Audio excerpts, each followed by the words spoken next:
Abi adalah nama seorang laki-laki yang hidup bersama dengan kedua pembantunya, yaitu Pak Hendro dan Bu Dewi di rumahnya yang sangat besar dan megah. Kedua pembantu itu adalah sepasang suami istri. Mereka sudah cukup lama bekerja di rumah Abi. Tuan Abi, itulah panggilan mereka kepada Abi bajingan mereka.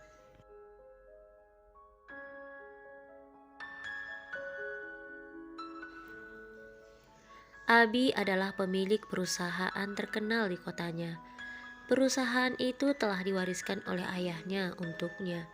Ayah dan ibunya sangat jarang bertemu dengan Abi karena kedua orang tuanya tinggal di luar negeri.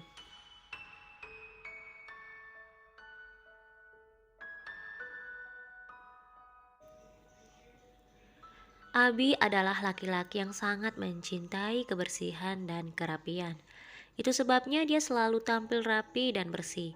Dia paling tidak suka jika ada noda sedikit saja di pakaiannya. Begitu juga dengan rumahnya. Hampir setiap hari dia memeriksa setiap sudut rumahnya, lemari ataupun jendelanya. Apakah benar-benar sudah bersih dari debu? Jika ada sedikit noda yang menempel pada kaca, maka dia akan langsung memanggil Bu Dewi ataupun Pak Hendro untuk membersihkannya.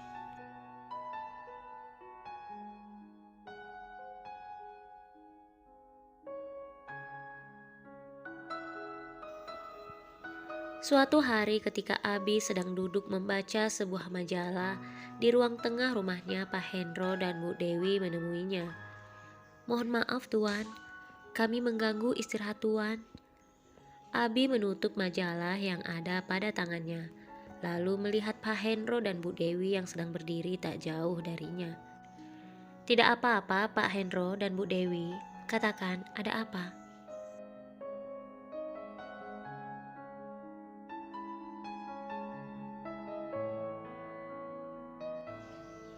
Pak Hendro dan Bu Dewi saling berpandangan.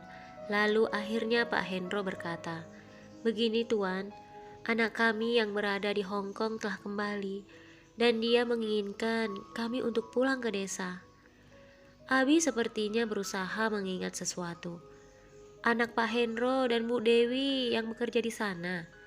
Pak Hendro dan Bu Dewi secara bersamaan berkata sambil tersenyum, "Benar Tuan." Abi kembali berkata, "Lalu kapan kalian akan kembali lagi ke sini?"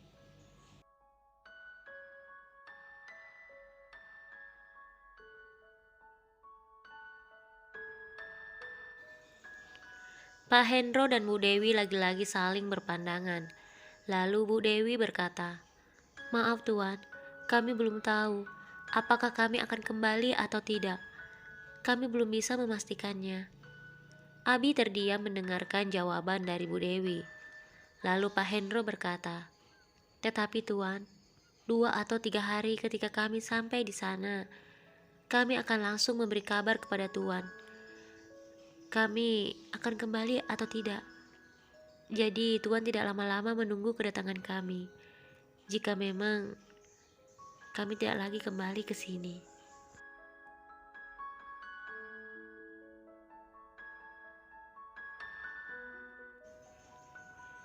Abi mengangguk. "Baiklah, lalu kapan kalian akan berangkat?" Pak Hendro kembali berkata, "Besok lusa Tuan. Sebenarnya kami juga mau meminta tolong kepada Tuan untuk memesankan tiket kepada kami. Maklum saja, kami tidak mengerti dengan hal-hal seperti itu." Abi kemudian berdiri mendekati mereka. "Oke, bisa." Pak Hendro dan Bu Dewi secara bersamaan mengucapkan terima kasih. "Terima kasih Tuan, sudah membantu kami."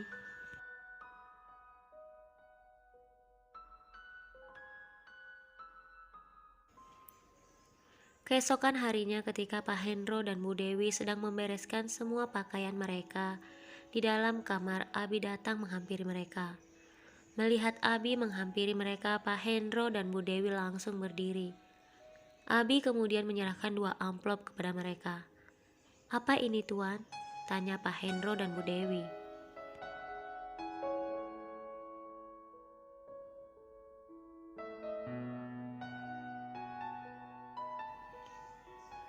Abi berkata, Ini adalah tiket kalian dan sedikit uang jajan kalian di saat perjalanan nanti." Bu Dewi kemudian meraih kedua amplop itu dan melihat isinya. Bu Dewi terlihat sangat kaget, begitu juga dengan Pak Hendro ketika melihat isi amplop itu yang berisi uang yang sangat banyak. "Kenapa banyak sekali, Tuan?" tanya Bu Dewi. Lalu Abi tersenyum. "Itu tidak seberapa dengan apa yang sudah kalian lakukan untukku selama ini." Bu Dewi dan Pak Hendro tertunduk menangis.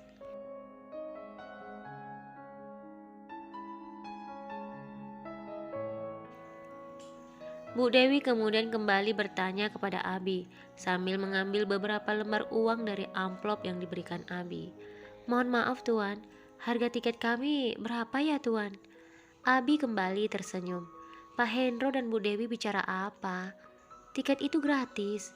Kebetulan agen perjalanan merayakan ulang tahun perusahaan mereka. Jadi mereka membagikan tiket secara cuma-cuma. Pak Hendro dan Bu Dewi seakan tidak percaya. "Benarkah Tuan?" Abi mengangguk sambil tersenyum.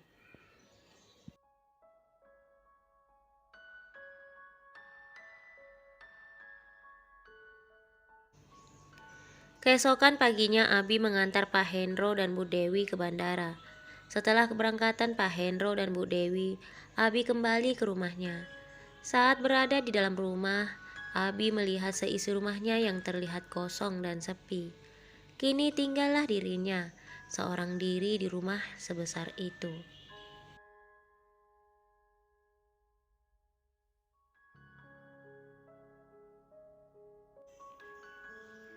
Seminggu sudah setelah kepergian Pak Hendro dan Bu Dewi dari rumah Abi.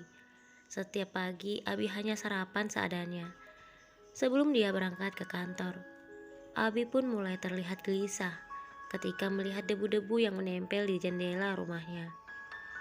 Rumahnya tidak lagi bersih seperti dulu. "Aku tidak boleh diam saja. Aku harus mencari seseorang untuk menggantikan pekerjaan Pak Hendro dan juga Bu Dewi. Apalagi mereka sudah menelponku dan tidak akan lagi kembali ke rumah ini," batin Abi.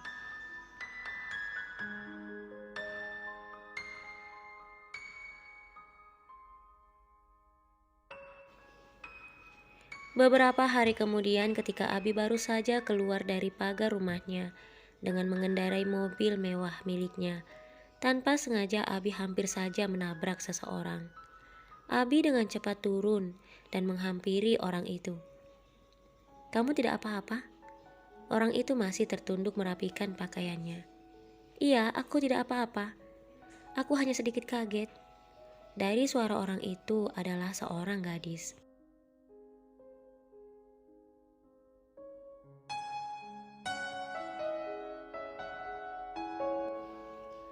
Tidak lama kemudian orang itu melihat Abi, dan dugaan Abi benar, orang itu adalah seorang gadis.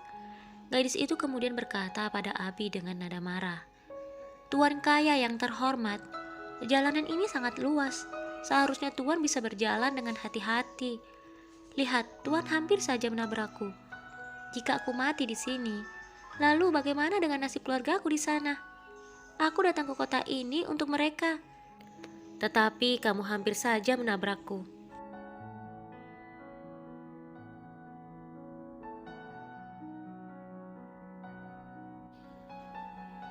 Abi tidak diam saja mendengarkan ocehan gadis itu. "Aku tidak bersalah, kamu yang bersalah. Karena kamu berjalan dari arah sana. Seharusnya kamu berjalan di sebelah kiri, bukan di sini. Jadi itu kesalahanmu sendiri." Gadis itu pun tidak mau kalah.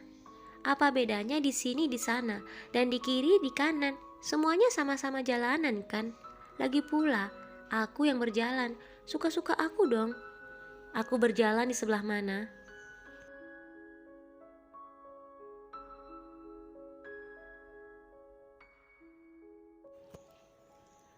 Abi merasa gadis itu sepertinya tidak tahu tata tertib di jalan. "Rasanya percuma bicara denganmu, kamu tidak akan mengerti," kata Abi sambil berjalan meninggalkan gadis itu. Tetapi gadis itu dengan cepat meraih lengan Abi, yang membuat Abi kaget. "Mana boleh begitu? Kamu hampir saja menabrakku. Jadi, kamu harus meminta maaf padaku." Abi membuka pintu mobilnya dan tidak menghiraukan gadis itu.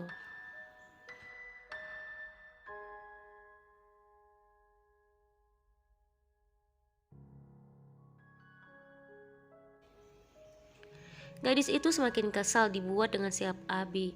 "Heh, mana boleh bersikap seperti itu? Aku tahu, aku memang tidak berpendidikan, tapi aku tahu sopan santun. Sedangkan dirimu, sekolahmu mungkin saja tinggi, tapi meminta maaf saja tidak mau. Benar-benar tidak tahu sopan santun." Abi menatap gadis itu. "Kamu ingin aku minta maaf kan? Baiklah, aku minta maaf. Sudah puas? Sekarang lepaskan lenganku."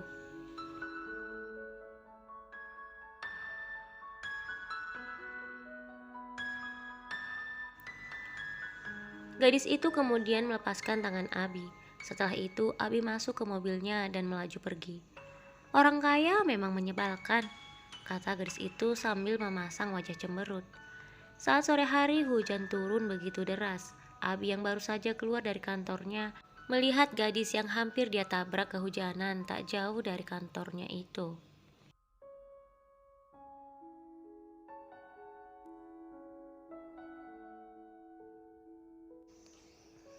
Karena merasa sedikit kasihan, Abi pun mendekati gadis itu.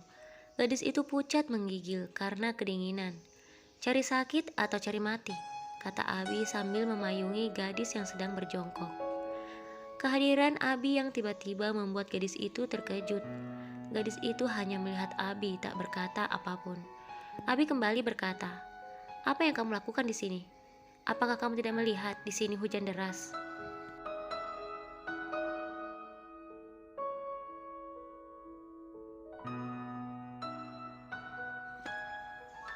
Saat hendak berdiri, tiba-tiba gadis itu jatuh pingsan.